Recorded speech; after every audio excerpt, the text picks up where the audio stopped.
bepushtlik. Biz bu mavzuni juda ham ko'p marta takrorlaganmiz.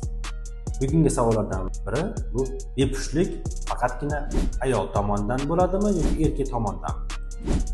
Statistikaga qaraganda bepushtlik 50 ga 50 bo'ladi. Ya'ni 50% sababchi ayol tomonidan bo'ladi va 50% sabab erkak tomonidan bo'ladi.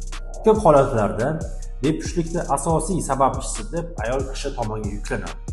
Tajriba shuni ko'rsatadiki, 10 tadan 6 ta 7 ta oila bir necha yil davomida farzand muammosi bilan yurgan bo'lsa, faqatgina ayol tomonidan tekshiruvlardan o'tkazishadi, vaholanki erkak tomonidan tekshirilmaydi.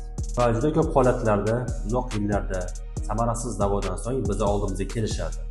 Obdon tekshiruvlardan so'ng sababchi qilib erkak tomoniga ko'rsatiladi va to'g'ri tashxisdan so'ng davolansa, albatta bu oila farzandli bo'ladi. Agarda siz oilangizda farzand ko'rish bilan bog'liq muammo bo'lsa, albatta ham erkak tomonidan ham ayol tomonidan birdaniga tekshiruv olib borish kerak.